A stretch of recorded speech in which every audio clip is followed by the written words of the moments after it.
So, you know when most speakers say, I'm really happy to be speaking to you today? I really mean that, right? How many of you have spasmodic dysphonia? Okay. And you all know that I have it or had it as well, right?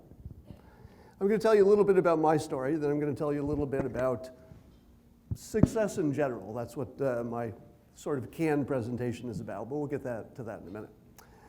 I'm going to tell you my story in sort of a fast-forward way, but when you hear parts that are familiar with your own story, I want you to audibly say, oh yeah, oh yeah.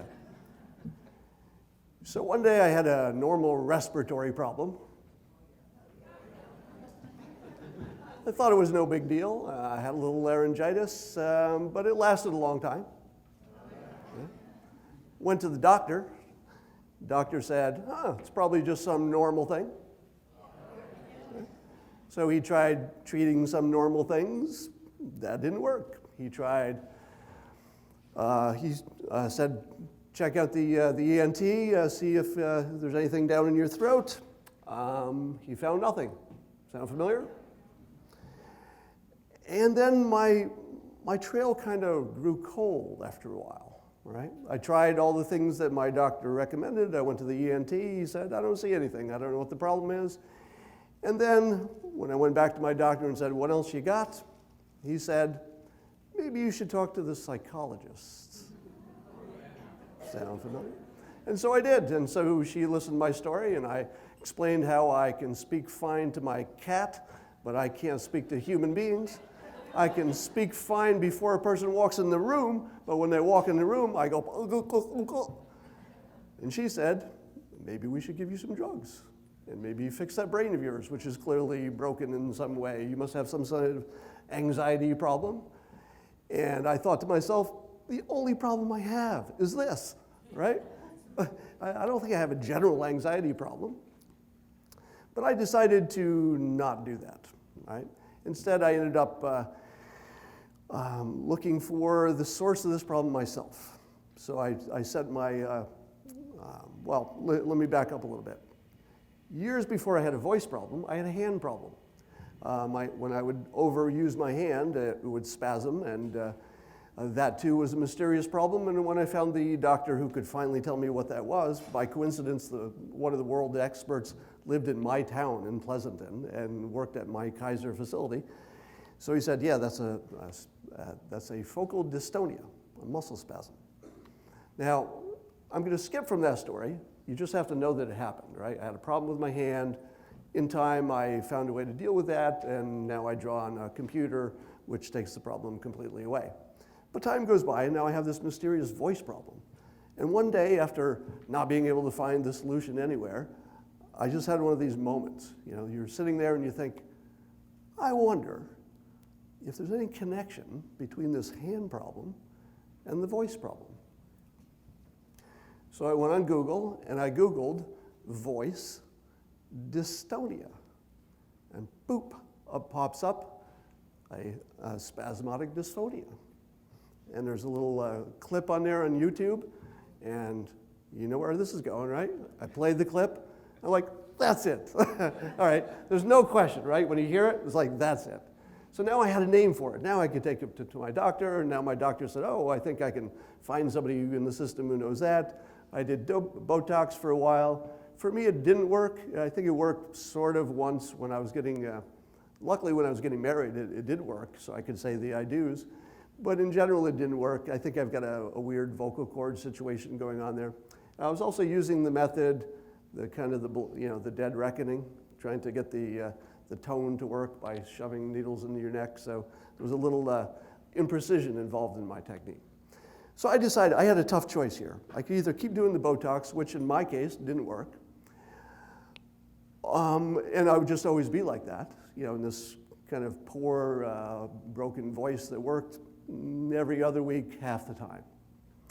Or I could quit Botox, go back to the worst case scenario, and then I'd have a baseline. So if I tried other things, I would at least know, is it working? And it wouldn't be masked by whatever was happening with the Botox. So I tried every little thing that popped up on the internet. I set a Google alert until anything would pop up. And, you know, all these little folk remedies don't work. You've all tried them all. You've tried probably the cough syrup and all the other crazy things that make no difference. Eventually, something popped up about a surgery. I tracked that down, long story short. Dr. Damrose led me to Dr. Burke.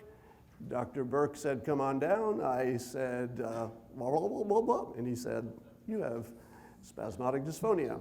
I think he looked in my throat, but you know, you didn't really have to at that point, right? So I did the surgery. You all know of the surgery by now, right? You've been here. Is there anybody who's not up to date on the surgery? You know everything about it. You know that it's not guaranteed. And at the time, I thought, well, if it doesn't work, there's a chance that nothing after that will ever work, right? Because once you start mucking around, who knows what happens after that? But I decided my life, frankly, wasn't worth living the way it was. And I decided that a chance of losing my voice entirely was really not much of a risk at all compared to the alternatives. So I took the surgery. And where's Dr. Burke? Yeah.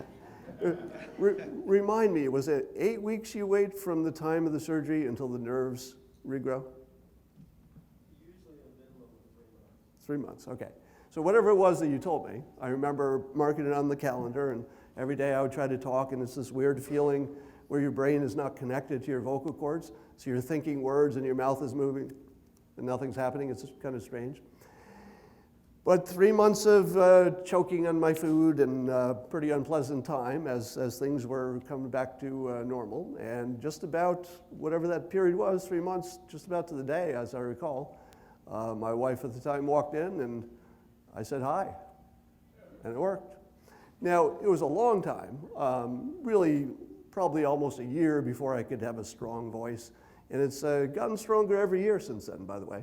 I don't know if you have that experience, but my voice today is the strongest it's been since the surgery. An interesting thing happened. I'm kind of, you have to know my personality a little bit. When I reach a concrete wall, if I need to get on the other side of the wall, I just start chewing, right? I don't care how long it takes, right? If I need to get on the other side of the wall, I'm going to chew through that thing. And before I found the solution, the surgical solution, I had promised myself that if I could get my voice back to normal, that I wouldn't be happy with where it was, because I had a terrible voice. And I decided that it would be a stronger voice and a better voice than it ever was. Now, you may not be able to tell it from here because I don't have a great voice, but this is better than any voice I've ever had in my life, all right? This is better than I ever had before the spasmodic dysphonia. And part of the reason is because in the process of trying to chase down a solution, I did a lot of voice therapy with a number of different people. They all had their take on it. If you can't tell, I'm trying to speak roughly in the key of F.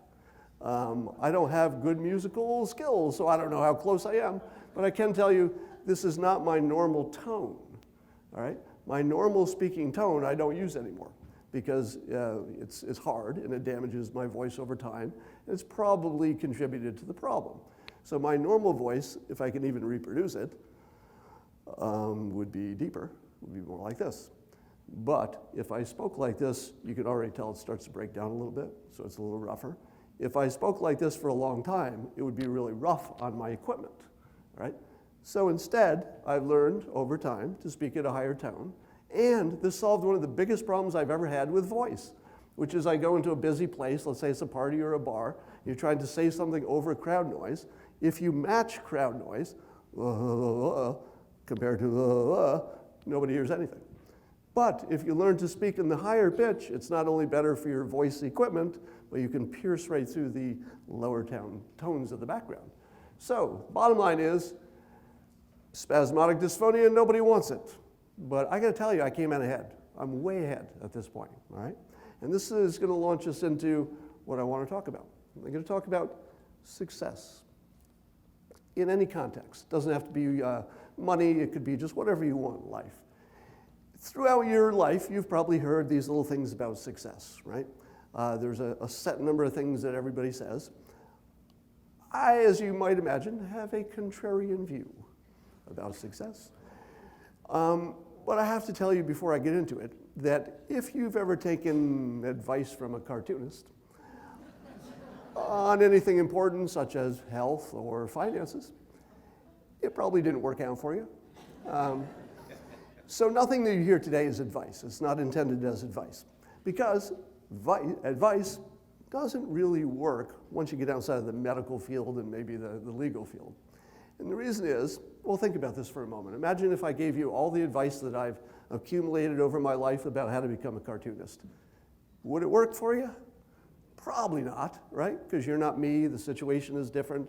The fact that I became a cartoonist makes it hard for anybody else to do a Dilbert or at least a workplace-related cartoon because it's compared to me. So everything that happens changes the situation. So there's no advice that is sort of general and works for everybody. If there were that kind of advice that worked for everybody, there would only be one book of advice, right? They might update it once in a while when there's some advice about your smartphone or something, but basically you'd have one book of advice and it would cover everything. But that doesn't work. It turns out every situation is different. But what does work when advice does not is it helps to have more tools, all right? So isn't it nice to know that you've got an option, maybe Botox works for you, maybe surgery, maybe something else works for you, all right? 2 tools is always going to be better than 1. So I'm going to give you a way to look at this topic of success that's very different from what you've been exposed to before. I don't say that this is going to be better for you in all cases or even any cases, but you're going to have 2 tools now. One is the traditional way to look at it, and one is the way I'm going to walk you through. So here's what you're going to hear today. Goals are for losers. Passion, totally overrated. And luck can be manipulated. Not directly, but I'll talk about that later. But first you need some context. You heard a little bit about it in the introduction. When I was putting this together, I thought to myself, you know, I should tell people how many things I've failed at so they get a sense when I'm talking about success, what's my context. When I started writing down my business failures, I got to 36 before I quit. And I only quit because I was crying at that point. You know, it was awful. And this is just my business failures. You know, forget about my personal life. That's like a whole other presentation. We don't have time for that. But I'm not going to dwell on them, but just give you a sense of them. So I failed in software pursuits. I've tried inventing things that didn't work. I had 2 restaurants that didn't work, a food company that didn't work. I bought real estate 3 separate times at a high price and sold for a low price. And I live in California. That was hard to do. A lot of people couldn't have done that, but I did that. And on and on. So many different failures. I'm going to tell you about just one of them, just so you can get a sense of these. First one, my first big failure was in college. I was a sophomore, and when I came home for the summer, I had this great idea for a product. And I thought, this must be patentable for sure. And my product was this. It was a rosin bag, the type that a bowler would use to keep his hand dry, combined with Velcro to put that bag on your tennis shorts to keep your tennis hand dry between points. And then you could remove it when you wanted to wash the shorts. I thought this was a genius idea. Every tennis player will want this, so sweep the country. I got a meeting with my lawyer, the only lawyer in our town, and I described my idea of the rosin bag and the Velcro and the pants. And he sat there in silence for a while, and he said, just because you can attach 2 existing products together with Velcro, that doesn't mean you invented a thing. And so I was crushed and humiliated in this effort, but in the process, I learned out a whole bunch about how to get a patent, which came in handy later. And that's a pattern which you'll see throughout this. So although these 36 things didn't work, some things did work, and Dilbert was one of them. Wearable computing is the next big thing. This is my prototype of a necklace computer. Prepare to be shocked. Did you just talk him into wearing a remotely controlled shock collar? People think I have no goals. Speaking of goals, I say goals are for losers, but I mean that not 100% of the time. If you have a simple situation, a goal is fine. Let's say you enter a contest. Your goal is to win the contest. It's simple, it's near term, it's even artificially constrained to be a simple situation. It's a contest, right? But the world isn't always like that. It used to be. If you went back 100 years ago, the farmer's operation was pretty easy. If that farmer had a goal, let's say his goal was to clear 40 acres before winter, that was probably a pretty good idea, And when winter came, and if he had done that, he would probably say to himself, that was a good idea, I'm glad I did that, and everything would work out. Simple times, goals were great. But that's not how it is today. Today, you have more complexity in your pocket than the farmer had in his entire operation, right? Your phone, think of the decisions just about your phone. Do I need the insurance plan? What data plan? The family plan? What technology? What software? What hardware? All of that, all right? In that situation, everything's changing all the time. So having a goal in a world like that is a little like being on horseback at a full gallop. You've got a bow and arrow, and you're shooting at a goal that's in the forest, behind some trees, in the fog, and the target's moving back and forth on its own, and you brought one arrow, all right? That's what a goal looks like, all right? Now, if enough people on enough horses shoot enough arrows into enough forests with enough targets, one of those people is going to hit a target. And you know what happens when that person hits a target? He writes a book, and he says, it's a good thing I had a goal. Right? The people who missed, they don't get to write a book. All right? So you get this misleading sense that goals must be pretty good because those successful people, they all had them. All right? The other problem with a goal in a complex world is that the point of a goal is to focus. You put your blinders on, you say, this is my goal, this is the only thing I care about. When you're doing that, you necessarily don't see other things. That's the whole point, right? Now, it could be that there are better things that are not your goal. What are the chances that that very specific thing you wanted today, 5 years from now, turned out to be, oh, I nailed it. I really knew what the world would look like in 5 years. You don't. You really don't. You don't know what's going to happen with you. You don't know what's going to happen with the world, the industry, technology, anything else. All right. So if goals are limiting, and by the way, when I said goals are for losers, one of the problems is psychological. All right? If you have a goal and you haven't reached it, you're in this perpetual state of, I'm not as good as my goal. I like to get there. I hope I'll get there. I'm an optimist, but I'm a failure right now. All right, compare that to a system, which I'm going to describe in a minute. This is my own definition. In a system, it's something you do on a regular basis that improves your odds in a general way, not toward a specific goal, but toward things that are all kind of good things you would like. But here's the important part. No matter what happens along the way, and there will be lots of failures along the way, you've got to pick those failures such that when they fail, because most of the times 9 out of 10 things don't work out the way you want, that even in failure you come out ahead, all right? That's what defines the system, is that you can fail and still win, all right? Let me give you some examples, because this is kind of unclear until I run through a few examples. I had a friend in high school named Manuel. Manuel and I both liked girls. We both wanted to have a girlfriend, but we had two different approaches.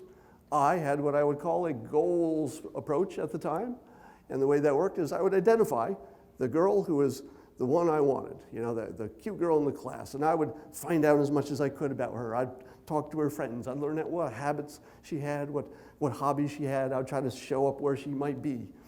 Months would go by, and eventually, after I'd worked this plan and done all the research and the legwork and preparation, those things are good, right? Preparation is always good. I'd eventually approach the girl, and one of two things would usually happen. One, she would say, I have a boyfriend. Okay, you don't win them all. Two, sometimes she would say, I don't like you. But sometimes, and this didn't happen a lot, but sometimes she would say, I have a boyfriend and I don't like you. I'm proud to say I did not contribute to the teen pregnancy rates whatsoever. Manuel, however, did not have a goal or approach. He had a system. His system was this. He would go where there were lots of girls. He would approach every one of them in ascending order of attractiveness. And he would say, would you like to be my girlfriend? Now, as you can imagine, his hit rate was not very good. All right? He did not succeed very often.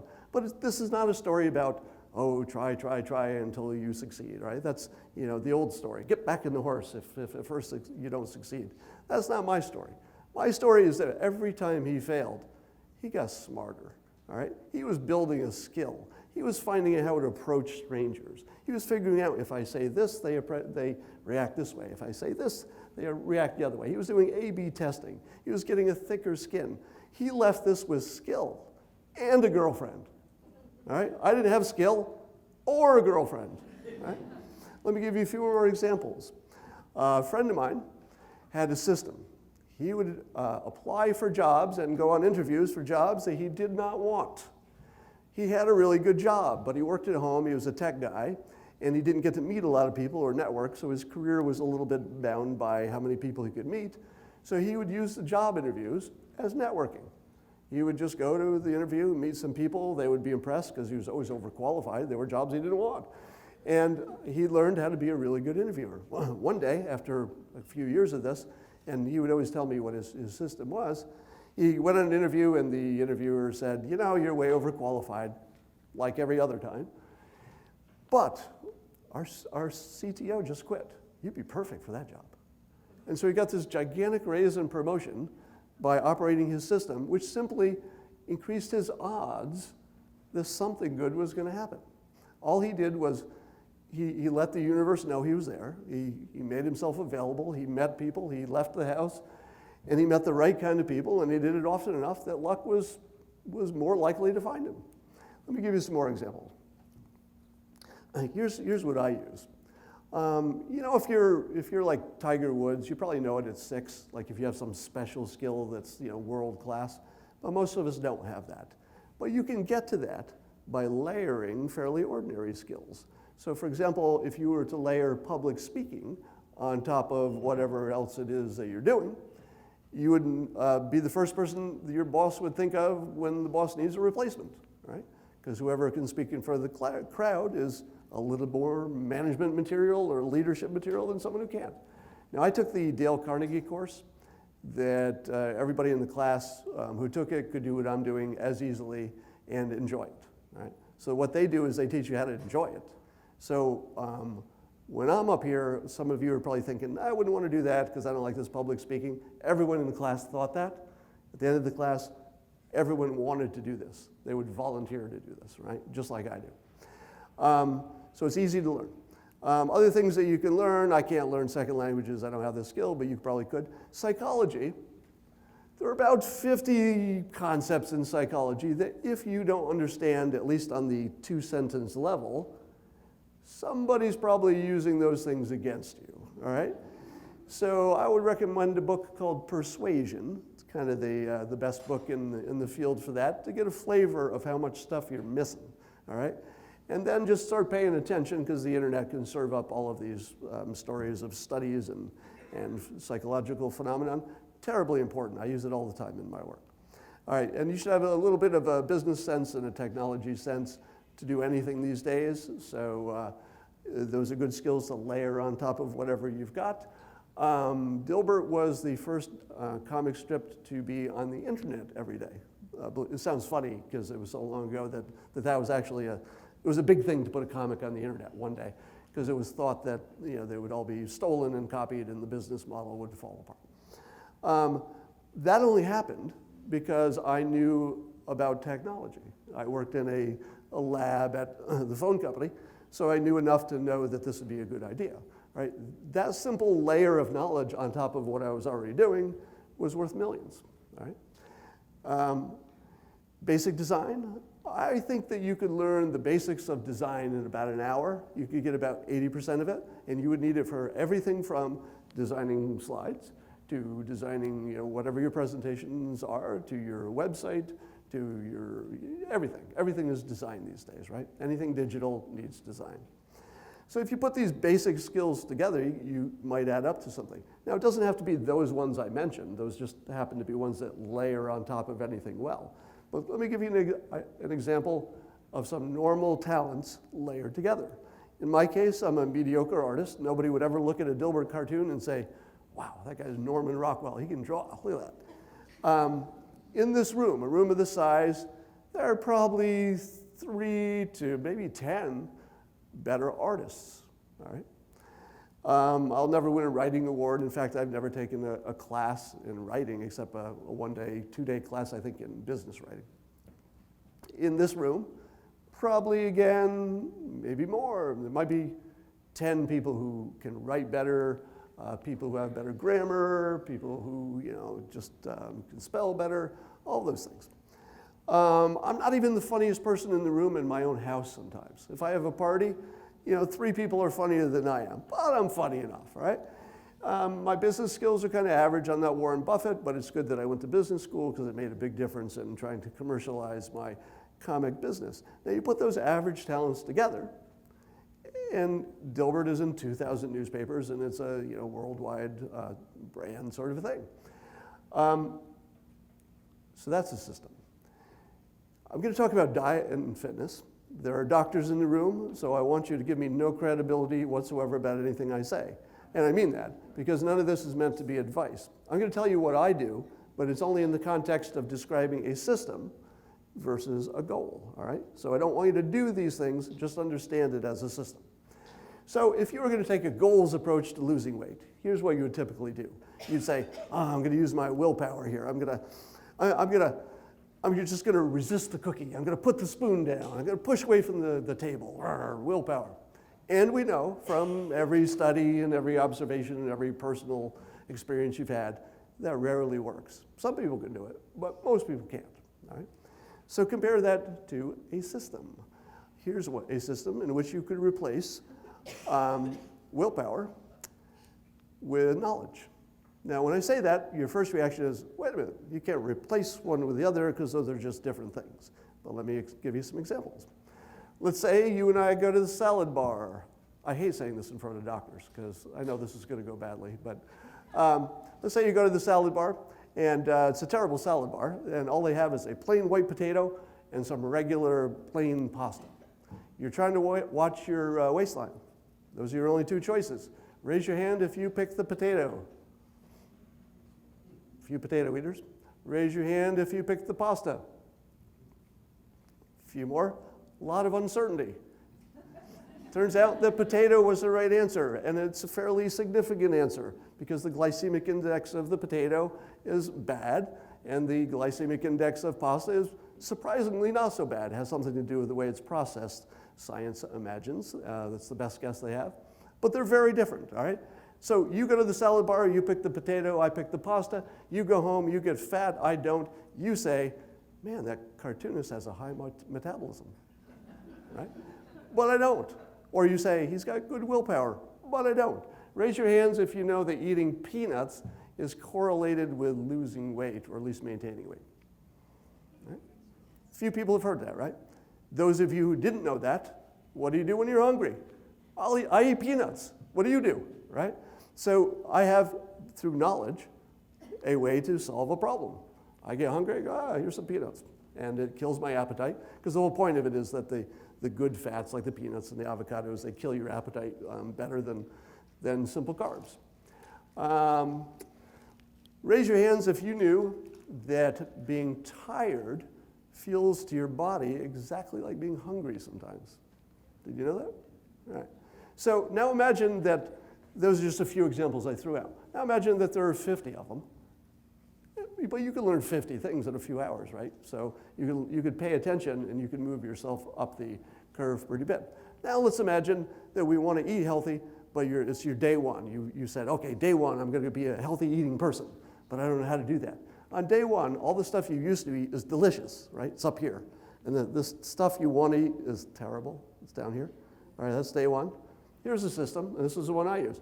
Every day, practically, I experiment with ways to flavor things that are healthy, right? So I know, just from my own taste palette, that if I add soy sauce to a yam that I've simply heated up in my convection oven, it's really, really tasty to me, all right?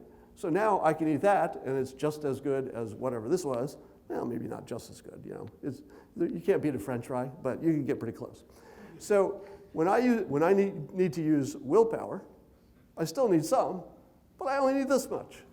Because the difference between that delicious thing that I'm trying to resist and the thing I've now learned how to flavor, not so much, right?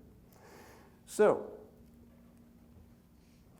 Let's take the same concept to exercise, all right? If you had a goal-oriented approach to exercise, you'd say, willpower, no pain, no gain, all right? I'm gonna push it and push it. It's the breaking the muscle that's the good part, right? You know, you gotta push yourself. I don't do anything like that, all right? I try to replace willpower with a habit. And here's what I mean by that. It turns out that if you were to rank all the things that you need to do to be healthy in terms of exercise, it'd be books and books would be filled with it, right? It's like, when do you eat your protein and what kind, you know, how much do you hydrate and when? Should you do lots of reps with small weights? What if you're a woman? Is it different? Should you take the vitamins? All right, on and on. It'd be just books and books written about the right way to exercise. But, as luck would have it, it turns out that there's one thing that just flies above all those things. And if you get that just one thing right, the other stuff works itself out over time. You don't even have to worry about it too much. And that one thing is, are you active every day? Right? Do you do it every day? Do you do something every day that's active? Because if you do, it forms a habit. All right? And the way you form habits usually is you reward yourself.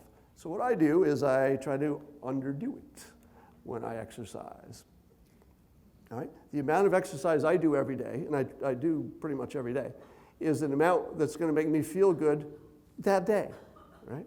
Which means not hurting myself. Because if I do something that makes me feel good, like a long walk, or maybe I go to the gym, I lift some weights, whatever I do, I say, that was a pleasant experience.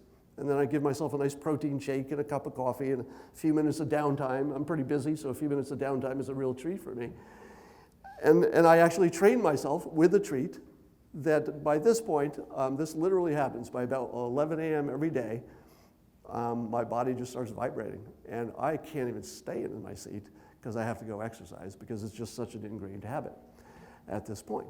Now, through these systems that I've used, which by the way I don't recommend because a big part of the process is finding out what works for you, right? I've got a friend who just runs marathons when he wants to lose weight. Who is he, right? What kind of human is that? Right? Everything I do it doesn't really apply to him. He could just use his willpower because it works for him. For the rest of us, not so much. All right. Here's a little trick I learned from my hypnosis teacher. When I was in my 20s, I took a course on hypnosis to learn to be a hypnotist. I thought it would help me with dating. It's another presentation. But he told me this trick. And if you don't believe anything, you find no credibility in anything I've said today, just try this one thing. Because if it works, it'll make you think the other stuff was smarter too, right? So there'll be those days when you want to do something. You want to be active, you want to exercise, but you just don't have it. You're just wiped out. Hard day at work, whatever. You know you need to, it's just not going to happen. Here's the hypnotist trick. Don't say you're going to go exercise. Just put on the clothes to exercise. And give yourself permission to just wear them around the house and take them off and go to bed with them, whatever. Don't commit to exercising, because mentally you're just not there, right? But commit to putting the clothes on, that's easy. Those sneakers, they feel pretty good. Hey, they feel pretty good, right? You walk around the house a little bit. And what happens is the association of the clothing will just trigger the subroutine in your mind that says, feeling a little better than I thought. And next thing you know, you go off, right? I can tell you that about 4 times a year, I have those times when, I'll put the clothes on and then I'll go to the gym and it takes me about 20 minutes to go there. I drive there, park, walk across the long parking lot, and I'll get into the middle of the gym and I'll look around and I'll say, nope.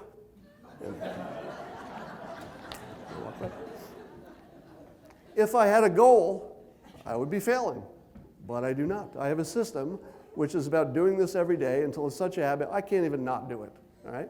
So I go to the gym every day. Now, how do I learn all that other mountains of other stuff?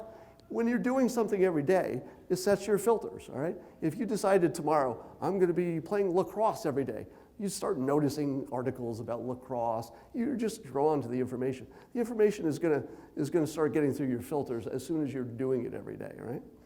So that's the only thing. Make it a habit.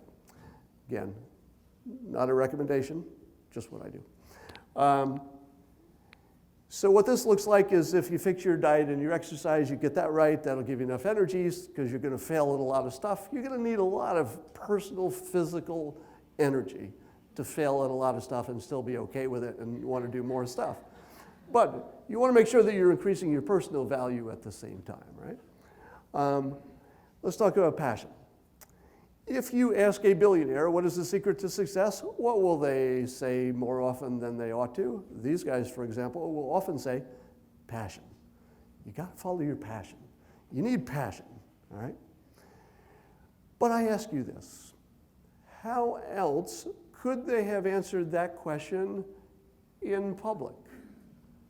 Suppose they thought the real answer was that they're smarter than poor people. Can't say it. I'm not saying they think that. I'm just saying if they did think it, they couldn't say it.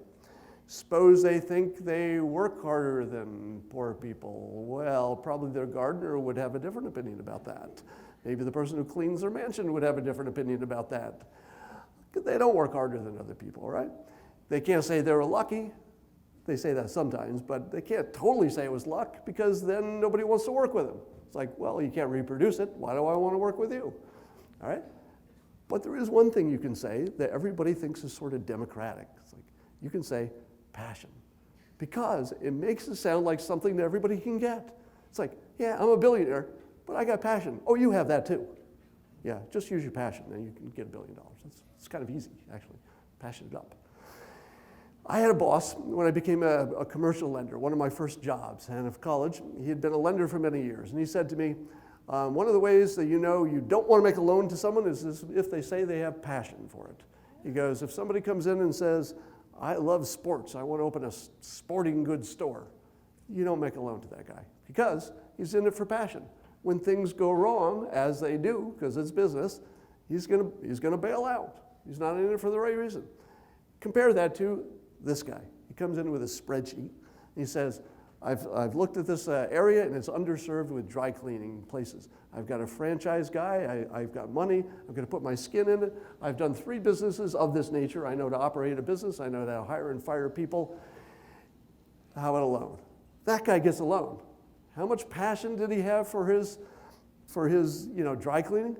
Probably none, but he was a good business person and he probably was real excited if it worked. Like he was probably pretty interested if it worked. So as I was talking about this to a friend of mine, he said, you know, I hear what you're saying.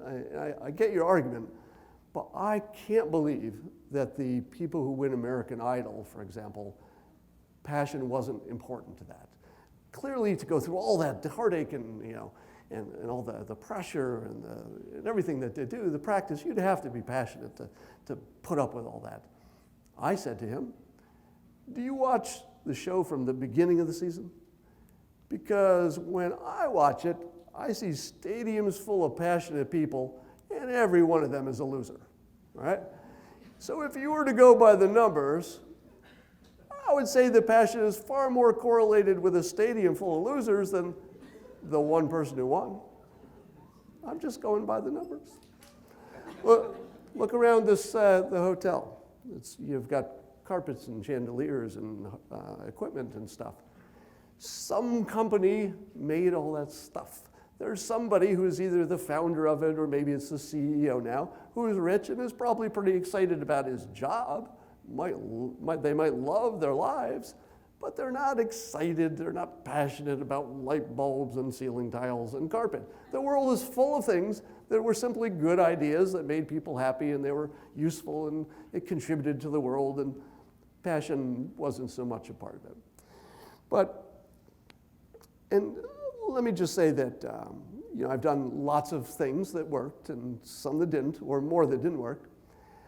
I was about equally interested in all of them, right? Cartooning, and I have to tell you a little side story. When I was talking about this to a reporter, he said, I know Warren Buffett. I want to see what he says about your thoughts on passion. So he sent my notes to Warren Buffett, and Warren Buffett wrote an email back to me, through a third party. He said, I'm paraphrasing here, but essentially he said, oh, Scott, I don't even think you believe what you're saying, that you must think that passion was necessary to your job. Look at the NBA players, for example. He goes, there's no way you make it to the NBA unless you're passionate about that, because all the work and the practice and stuff. And I read that, and I couldn't respond because it was through a third party, but I thought to myself, you know who else was passionate about being an NBA player? Me. Right? I really wanted that job when I was a kid. Right? Just like every 10-year-old boy who can pick up a ball. We're all passionate about basketball. I wasn't 7 feet tall. I couldn't jump. It didn't matter how passionate I was. It really was irrelevant.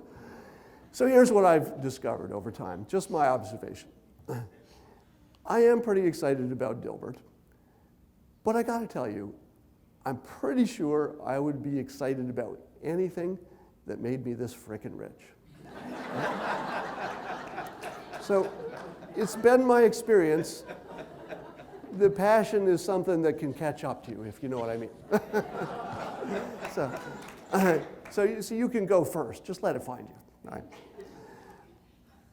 All right, so instead of passion, I recommend, and this part I will recommend, even with doctors in the audience, work on your health, all right? If you get your health right, everything else works out after that, right? If you get your fitness right, every study shows that you have a better chance of getting the job, getting the spouse that you want, the lover that you want. Everything comes from your physicality first. So fix that part, and you're going to have a good base, all right? So let's talk about, I'm double mugging because I heard that passion is necessary for success. By 4 p.m., I'll be so passionate, I'll be dating my chair. Nothing about that sounded right. All right, let's talk about luck. I say luck can be manipulated. You should be skeptical about that.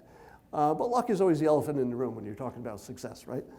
You have to be lucky to be born with the DNA you had, and the parents you had, and the place you had, the support you had, the things that came together at just the right time. So it's very demotivating to think of it that way. Because you think, well, if it's just like kind of being hit by lightning, I don't have any control over success, right? But what I say is, it is a little bit like being hit by lightning, but if you want to be hit by lightning, it helps to go outdoors with maybe a metal object. Stick it up there. If that doesn't get it done for you, maybe get a little more aggressive. Maybe you go to a mountaintop where it's known to rain and it's known to have a lot of lightning. Maybe you take a whole bunch of lightning rods, you network them together, and you stand there with your hand in that frickin' lightning rod until something hits you, because the chances are something will.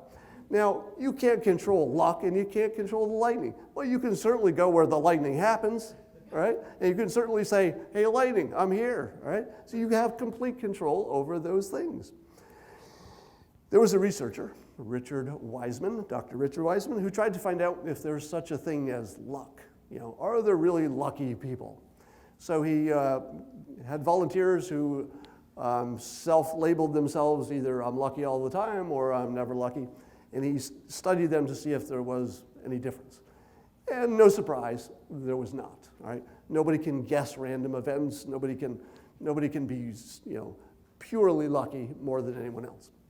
But he found out in the course of his studies something more interesting. And it happened when he did this test. He gave both groups, the self-described luckies and the unluckies, this task. He said, take this newspaper and count the number of photographs. The people who were unlucky, or called themselves unlucky, counted them up. It took them several minutes to complete this task. They got the number 42, and that was right on average. The people who called themselves lucky also got the same number, but they were done in seconds. The other ones took minutes. These guys were done in seconds, on average. The difference was, on average, that the lucky people noticed that on page 2 of all the newspapers, it said, stop counting the photographs, there are 42. Right? And what he discovered is that people who call themselves lucky expect luck. And what do you do when you're expecting something? You look for it, right? And they literally had a wider field of perception for, luck. And he found out that if you simply tune yourself to expect it through positive thinking, prayer, it kind of didn't matter your method, but if you just kind of told yourself there's stuff out there and you can notice it, your odds of noticing were actually higher. So that too can be manipulated. So again, you can't change luck, but you can change what you notice, all right? Just like you notice, for example, if you're in a crowded room, you hear, la, la, la, la, la, Scott, la, la, la, you can hear your name. If you tune yourself to be lucky and you're looking for it, there's a little more chance you'll get it. All right, so systems are better if you have a complicated situation in a long time frame. Goals are fine if you have a simple situation in a short time frame. Passion, probably overrated, but physical health and energy, never overrated. Luck, go where the luck is. First thing I did when I graduated from college in my tiny town was sell my car for a one-way ticket to California, move to the Bay Area. I didn't know what was going to happen. I didn't know I'd become the Dilbert cartoon guy, but I knew the odds were better here than they were in my little town of Wyndham, right? I'm going to close with a few comics that aren't too funny. What is the key to success? Hire the right employees. How do you know you hired the right ones? You know because the business is successful. So the key to success is circular reasoning? Yes, because circular reasoning is the key. I worked around the clock and finished a project that would normally require 10 programmers. Did I just establish a new baseline expectation that will turn my job into a tragic death march? It's time to set some stretch goals. Stupid, stupid, stupid. Experts say lazy employees are the best because they know how to find shortcuts. So you found a lot of shortcuts? Me? No, I'm not lazy. I'm useless. Then why did you bring it up? Why wouldn't I? I'm not lazy. This last one has nothing to do with anything. It's just my favorite comic, so I like to close on this. I'm going to take some questions afterwards, right after this. My boss says we need some eunuch programmers. I think he means Unix, not Unix. I already know Unix. If the company nurse drops by, tell her I said never mind. All right. So this concludes the prepared portions of my remarks. Thank you. What's our time? So we have time. I can take a few questions if you have any, and it could be on any topic. Anything's fair game. Could be voice question. Could be anything. Or it could be no questions at all. Sometimes I cover things so thoroughly, there's really nothing left to ask. Yeah, I saw a question.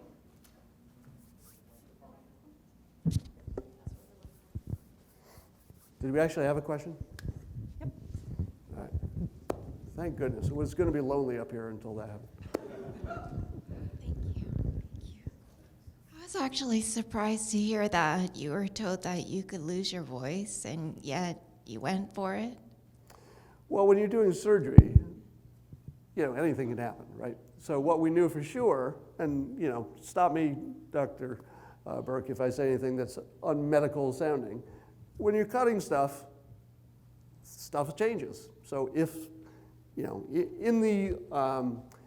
a future fix came along, unknown, maybe you would have made that less possible because of the surgery. So it's just an unknown. There's no way really to put a percentage on it. It's just an unknown. Thank you. So your voice sounds great. You're a terrific ad for Dr. Burke. How bad did you sound before? Classic. I mean, I couldn't have a conversation. Right. Yeah, I couldn't use the phone. Yeah. If I asked for a Diet Coke, and you have no idea how good it feels to be able to say Diet Coke, because, yeah, you do have an idea. How many people have ordered a Diet Coke and got a Coke? How many people ordered a Diet Coke and just got a blank stare?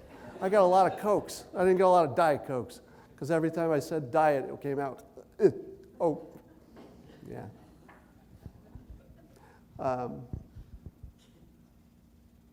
Anything else? Oh, by the way, I will be around after if anybody wants a selfie. I don't sign things anymore, but selfies are fine.